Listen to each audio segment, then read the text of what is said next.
Welcome to the driver's seat and the studio introduction of the all-new 2024 Kia EV9. Kia is on...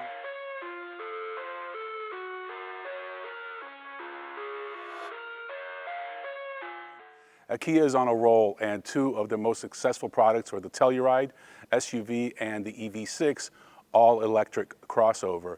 And this vehicle really takes both of those vehicles and puts them into one, and I think it's going to be a game changer. So if you're in the market for a three-row, fully electric SUV, even a luxury SUV, you should wait for the Kia EV9. We have two models to look at today. To my right is the Land, shown in ivory silver, a new color. It's a matte color, but as you can see, it's a relatively simple, clean front fascia. To my left is the GT line. This is going to be the premium model, and it has this digital tiger face, which I am really in love with. It's a design element that Kia is incorporating into several of their models, but this is the first time it's in a digital format. We have two static models to look at today. To my right is the Land trim level, and it's shown in ivory silver. It's a matte color, and there are actually two matte colors and 8 glossy colors for the all-new EV9. This has a relatively simple, clean front fascia. To my left is the ocean blue color in the GT line, and it has the digital tiger face. This is the first time a digital tiger face has been incorporated into a Kia model, and I'm in love with it. I think it looks great, it pops, and when you see this thing coming down the road, you'll know exactly what it is. Literally minutes ago, we received a 45-minute presentation from Kia's designer, and if you've ever met an automotive designer, they have some pretty cool ideas. So what he told us is that when they designed the EV9, their goal was to have electric vehicle sleekness, but SUV toughness. They really wanted to build on the Telluride success, and they have accomplished it. So what's exciting about this vehicle, even though it's very aggressive looking and sporty, it has a coefficient of drag of 0.28. That might not mean a lot to you, but that is on par with a very sleek vehicle like the Audi e-tron. As with all electric vehicles, we don't have an engine in the front, but we have extra storage, which is nice. I would have liked to see a little more storage than what we have here, but this is what we have. You could probably put a small weekend bag, etc. Now, let's take a look at the GT line, how it's distinguished from the other models. You've got a lot of blacked out front fascia, 21-inch wheels, standard, and you also have these raised roof rails, which are very popular. The GT line has been very successful for Kia along several of their models, and it's going to be the premium trim for the EV9. Kia tells us that Telluride owners love their third row, but they want more room, and that's what they've done with this EV9. And that's a result of the electric vehicle architecture. But if you compare this to other electric vehicle premium ones, you have much more shoulder room in this third row, so you'll be pleasantly surprised. And of course, you have multiple configurations. There are two seating options. You can get it with a bench second row, which will give you seating for 7, but that's not going to be the high take rate. Kia tells us 80% of their buyers will probably take the captain's chairs shown here. Going back to designer speak, they tell us that this starlight mapping and constellation shapes and this rear tail light. I think it looks great. It's very bold, and Kia's done an amazing job with their lighting in the last few years. So to me, it looks great, but that's the technical speak. Because of the electric vehicle architecture, the designers have a lot more leeway, and as a result, this has a longer wheelbase than the Telluride.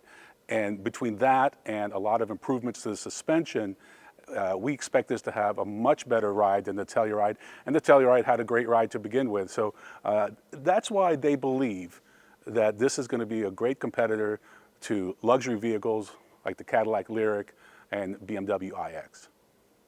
I literally took 3 pages of notes about the interior, so in order to keep this video a little bit shorter, I'm just going to point out some highlights.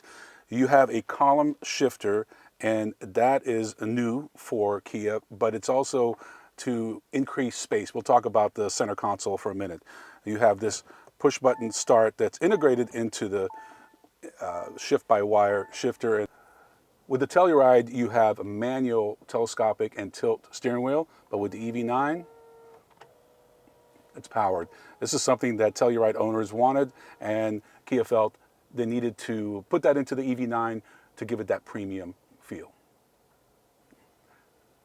As a MacBook Pro user, I probably use fingerprint technology at least 50 times a day every time I open up my laptop. Now Kia has incorporated it into their vehicle. They haven't identified all of the features, but essentially, depending on the driver, once they put their fingerprint, it will recognize it and it will adjust the steering wheel, it'll adjust the seat, head-up display, and other features. So when you turn the vehicle on, these buttons light up and they have haptic feedback, which is nice. What Kia wanted to do was really simplify the design, and I think they've done a great job. You have one large screen, you have 12-inch head-up display, all new steering wheel design. We talked about this center console, a lot more space.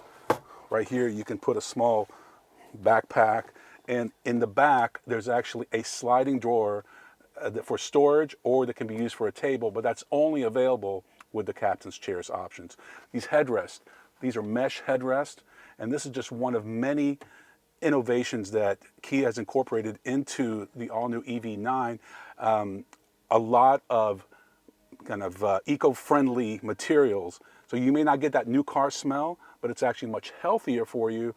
A lot of thought went into the second row of the EV9. It's very premium. These seats are not only comfortable, they have something known as relaxation mode. And so if you're charging, you can tilt back and you can actually have a footrest that goes forward. Speaking of charging, this vehicle can go from 10 to 80% in about 24 minutes on the larger battery pack if you're connected to a 350 kilowatt charger. So very impressive. Now let's get back to this storage tray. So occupants in the second row with the captain's chairs options will have this tray where they can store some items or pull it back. You got this nice non-slip surface, and you can put some items on top. And like Kia's been doing for the last few years, you got these USB-Cs on the side, just brilliant in my opinion. I wish every car company did that. A lot of space and easy access to get to the third row. That's why they say 80% of EV9 buyers are not going to go with the bench seat. They're going to go with these captain's chairs, which are comfortable and very attractive. Speaking of attractive, you have 3 interior color options. Used to be you could only get it black as the interior color, maybe a lighter color, but they have 3 options for the GT line and 3 options for the Land line. Even though this pre-production model doesn't have it, the all-wheel drive GT lines will have standard towing package, and the other all-wheel drive models will have that as an option. And that means it'll be able to tow up to 5,000 pounds. Of course, you'll lose some range, but a lot of SUV owners need that capability, and the EV9 will have that. The EV9 will be available in 4 configurations. The base rear-wheel drive will offer 215 horsepower that will have a 76.1 kilowatt-hour battery, 258 pound-feet of torque, all-electric range of less than 220, 0 to 60, 7.7 seconds. The top-of-the-line GT all-wheel drive will have a 99.8 kilowatt-hour battery, 379 horsepower, 516 pound-feet of torque, about 240 miles of range, 0 to 60 in 5 seconds. These are preliminary numbers, but Kia expects the final numbers to be very close. Kia has introduced a lot of new innovations into the EV9, and that's expected. This is their flagship SUV. It's fully electric, 3-row. It's very impressive. But one of the things we like is Digital Key 2.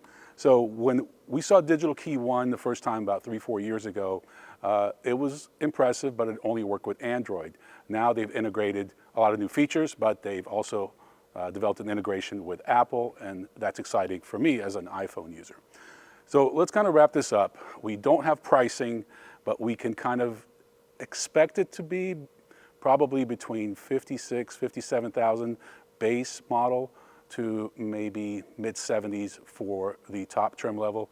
Again, that's a guess. We have no idea. We do know that it's arriving sometime late fall, and I think it'll be worth the wait. I'm Ron Doran. Thanks for watching. See you next time on The Driver's Seat.